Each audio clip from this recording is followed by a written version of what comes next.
Hi all, welcome back. എല്ലാവർക്കും സുഖമാണെന്ന് വിചാരിക്കുന്നു. ഞാനിന്ന് വന്നിരിക്കുന്നത് ഒരു വ്ളോഗാണ് കേട്ടോ. ഇന്നത്തെ ഒരു വ്ളോഗ് തന്നെയാണ്. കുക്കിംഗ് വീഡിയോസൊക്കെ ഇട്ടിട്ട് കുറച്ചായിട്ടുണ്ട്. അപ്പോൾ അത് ഇങ്ങനെ നമുക്ക് കറക്റ്റ് ഉണ്ടാക്കുന്ന ടൈമിൽ വീഡിയോ എടുക്കാനായിട്ട് കുറച്ച് ബുദ്ധിമുട്ടുണ്ട്. അപ്പം ഞാൻ കരുതി വ്ളോഗ് തന്നെ ചെയ്യാമെന്നൊക്കെ വിചാരിച്ചങ്ങനെ എടുത്തതാണ് കേട്ടോ. ഞാനൊരു വീഡിയോയിൽ പറഞ്ഞിട്ടുണ്ടായിരുന്നു, ഇക്കാൻ്റെ കൂടെ ഇടയ്ക്ക് സൈറ്റിലൊക്കെ പോകാറുണ്ട്. അപ്പം ഞാൻ സൈറ്റിലൊക്കെ പോകുമ്പോൾ വീഡിയോസൊക്കെ കാണിച്ചു തരാമെന്ന് എല്ലാവർക്കും. അപ്പോൾ അങ്ങനെ എടുക്കാമെന്ന് വിചാരിച്ചതാണ്. ഇത് നമ്മളുടെ തുമ്പൂരാണ് കേട്ടോ സ്ഥലം. ഇക്കാൻ്റെ ഒരു സൈറ്റാണ്. ഒരു 2300 സ്ക്വയർ ഫീറ്റാണെന്ന് തോന്നുന്നു. അതെ, വീട് 2000 സംതിങ് ആണ്, കറക്റ്റ് എനിക്ക് അറിഞ്ഞൂട്ടോ. അപ്പം ഇത് നമുക്ക് ഓഗസ്റ്റിൽ പണി തീർത്ത് കൊടുക്കേണ്ടതാണ് ആക്ച്വലി. ഇപ്പം പ്ലാസ്റ്ററിങ് നടന്നുകൊണ്ടിരിക്കുന്നേ ഉള്ളൂ കേട്ടോ. നമുക്ക് പണിക്കാരെ കിട്ടാനായിട്ട് കുറച്ച് ഡിലേ ആയിപ്പോയി. അത് കാരണം കൊണ്ട് പണി കുറച്ച് സ്ലോ ആണ്. വർക്ക് പ്രോഗ്രസ് ഇപ്പോൾ വളരെ കുറവാണ്. അപ്പം അതിൻ്റെ കുറച്ച് ടെൻഷനിലൊക്കെയാണ് ആളിപ്പം. ഞങ്ങളിപ്പം സൈറ്റിൽ അവിടെ ആദ്യം കയറിയിട്ട് വേറെ സൈറ്റിൽ പോകാമെന്ന് വിചാരിച്ച് അങ്ങനെ ഇറങ്ങിയാണേ. അപ്പോൾ എന്താ അവിടെ തൊട്ടടുത്ത് തന്നെ ഒരു വീടുണ്ട് കേട്ടോ അവരുടെ. അപ്പം അവിടെ ഒന്ന് 2-3 പൂച്ചക്കുട്ടികളും ഒരു വലിയ പൂച്ചയും, പിന്നെ അവരവിടെ കോഴീനൊക്കെ വളർത്തുന്നുണ്ട്. അപ്പോൾ മോൾക്ക് ഇവരൊക്കെ ഭയങ്കര ഇഷ്ടമാണ്, കോഴീനെയും പൂച്ചേനൊക്കെ. അപ്പോൾ ആളവിടെ പൂച്ചക്കുട്ടീനെ കണ്ടപ്പോൾ കളിപ്പിക്കാൻ തന്നെയാണ് കേട്ടോ. അപ്പോൾ എന്താ ഇതാണ് കേട്ടോ നമ്മളുടെ വർക്ക് നടക്കുന്ന വീട്.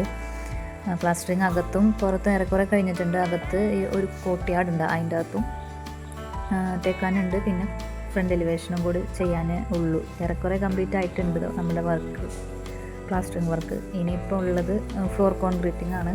അപ്പോൾ അതും കൂടെ കഴിഞ്ഞാൽ നമ്മളുടെ സ്ട്രക്ചർ വർക്ക് ഏറെക്കുറെ കംപ്ലീറ്റ് ആവും. പിന്നെ നമ്മൾ അടുത്ത വർക്കിലോട്ട് കിടക്കും. അപ്പം അത് കഴിഞ്ഞിട്ട് നെക്സ്റ്റ് പെയിൻറ്റിങ്ങിലോട്ടും കാര്യങ്ങൾക്കൊക്കെ കിടക്കുള്ളൂ. അപ്പോൾ ഇതാണ് സൈഡിൽ നിന്നുള്ളൊരു വ്യൂ കേട്ടോ നമ്മളുടെ വീടിൻ്റെ. നമുക്ക് ഫ്രണ്ടിൽ നിന്ന് നോക്കുമ്പോൾ അത്ര വലിപ്പം തോന്നില്ലെങ്കിലും പിന്നിലോട്ട് നല്ല ലെങ്ത്ത് ഉണ്ട്. അപ്പം ഇപ്പോൾ പെട്ടെന്ന് ഒരാൾ വന്ന് നോക്കുമ്പോൾ നമുക്ക് അത്ര സൈസൊന്നും തോന്നില്ല വീടിന്. അപ്പം അങ്ങനെയാണ് ആൾ പ്ലാൻ ചെയ്തേക്കുന്നത് കേട്ടോ. പിന്നെയെന്ന് പറഞ്ഞിട്ടുണ്ടെങ്കിൽ ആളുടെ എല്ലാ വർക്കിൻ്റെയും A to Z വരെയുള്ള എല്ലാ കാര്യങ്ങളും ആൾ തന്നെയാണ് കേട്ടോ ചെയ്യുന്നത്. അപ്പം പ്ലാനിങ് ആയിക്കോട്ടെ, നമ്മളുടെ ഡിസൈനിങ് ആയിക്കോട്ടെ, ഇൻറ്റീരിയർ, അങ്ങനെയുള്ള എല്ലാവിധ കാര്യങ്ങളും ഇക്ക തന്നെയാണ് ചെയ്യുന്നത്. നമ്മൾ പുറത്ത് കൊടുത്തിട്ടൊന്നും അങ്ങനെ ചെയ്യിക്കുന്നില്ല കേട്ടോ. ആൾ തന്നെയാണ് എല്ലാ കാര്യങ്ങളും ഡീൽ ചെയ്യുന്നതും ഫിനിഷ് ചെയ്ത് കൊടുക്കുന്നത് വരെയുള്ള കംപ്ലീറ്റ് കാര്യങ്ങൾ ആൾ തന്നെയാണ് കേട്ടോ. ഞങ്ങളത് കഴിഞ്ഞ് നേരെ ഇക്കാക്കൊരു ഓട്ടം വന്നായിരുന്നു വണ്ടിക്ക്. അപ്പം യാർഡിൽ പോയി മെറ്റീരിയൽ എടുത്തിട്ട് വേണം പോകണമെന്നുണ്ടെങ്കിൽ. അപ്പം ഞങ്ങൾ നേരെ യാർഡിലോട്ട് പോയി സാൻഡൊക്കെ എടുത്ത് ഒരു ഇവിടെ ഇറക്കി കഴിഞ്ഞിട്ടും നേരെ അടുത്ത സൈറ്റിലോട്ട് പോകും കേട്ടോ.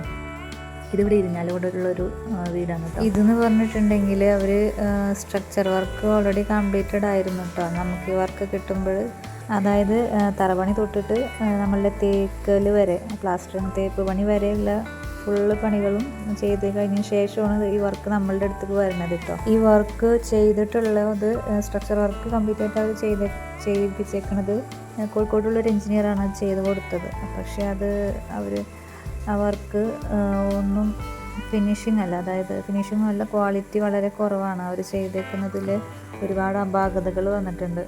പരുക്കന്, നമ്മളുടെ ടെറസിൻ്റെ മുകളിൽ പരുക്കനിടുമല്ലോ, അതൊന്നും അവർ ഇട്ടിട്ടില്ല. പിന്നെന്താ, സിമെൻറ്റ് നമ്മളിത് തേക്കുമ്പോഴായാലും കോൺക്രീറ്റിങ് ചെയ്യുമ്പോഴൊക്കെ ഒരു റേഷ്യോ ഉണ്ടല്ലോ.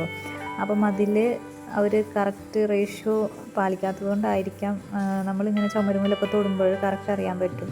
ഇങ്ങനെ പൊടിഞ്ഞ് ഇങ്ങനെ പോരും. എംസാൻഡ് നമ്മൾ തേച്ചതിൻ്റെ ആ ഒരു കോട്ടിങ് ഇങ്ങനെ പൊടിഞ്ഞ് നമ്മളെ കയ്യിൽ ഇങ്ങനെ പോരുന്നത് നമുക്ക് ശരിക്കും അറിയാൻ പറ്റും.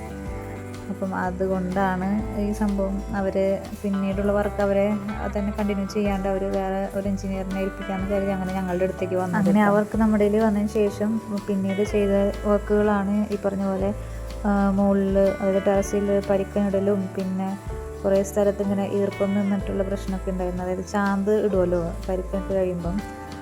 അപ്പം അതും കുറേ ഏരിയാസിലൊക്കെ ചാന്ത് കാര്യങ്ങളൊക്കെ ഇട്ടായിരുന്നു നമ്മൾ. പിന്നെ കുറേ സ്ഥലത്ത് തേക്കൽ രണ്ടാമത് ഇതാക്കി അടർത്തി കളഞ്ഞ ശേഷം പിന്നെ നമ്മൾ രണ്ടാമത് പ്ലാസ്റ്ററിങ് ചെയ്തിട്ടുണ്ടായിരുന്നേ.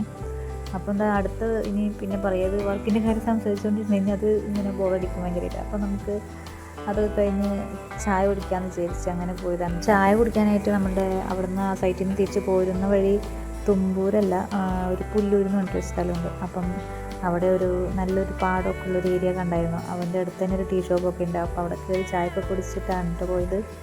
അവിടെയാണെങ്കിൽ നല്ല അടിപൊളി ചായയും എന്താ പറയുക നല്ല ചൂടുള്ള പമ്പ അവർ പൊരിച്ചുകൊണ്ടിരിക്കണമായിരുന്നു. എനിക്കാണെങ്കിൽ വണ്ടിയിൽ നിന്ന് ഇറങ്ങാനും പറ്റുന്നുണ്ടായില്ല. ആൾ സൈഡിലോട്ട് നീക്കിയാണ് നിർത്തിയത്, വണ്ടി നീക്കിയാണ് നിർത്തിയത്. പക്ഷേ ഡോറ് ആയതുകൊണ്ട് തട്ടി നിൽക്കണമായതുകൊണ്ട് പുറത്തോട്ട് ഇറങ്ങാൻ പറ്റുന്നുണ്ടായില്ല. അപ്പോൾ ഞാൻ അവിടെ ഇരുന്നും കൊണ്ടാണ് കേട്ടോ വീഡിയോ എടുത്തത്. നല്ല രസമുള്ള സ്ഥലമാണ്, നമുക്കിങ്ങനെ അവിടെ പോയിരുന്ന് എന്താ പറയുക കാഴ്ചയൊക്കെ കാണാം, പ്രകൃതി ഭംഗിയൊക്കെ ആസ്വദിച്ചിരുന്ന് ചായയൊക്കെ കുടിക്കാം. അങ്ങനെ അവിടെ കുറച്ച് നേരം ഒന്ന് സ്പെൻഡ് ചെയ്ത് ചായയൊക്കെ കുടിച്ച് പയ്യെ ഞങ്ങൾ വീട്ടിലോട്ട് പോയി കേട്ടോ. ഇനി ബാക്കി വിശേഷങ്ങൾ ഞാൻ അടുത്ത വീഡിയോയിൽ പറയാം കേട്ടോ. അപ്പം എല്ലാവർക്കും ബൈ ബൈ.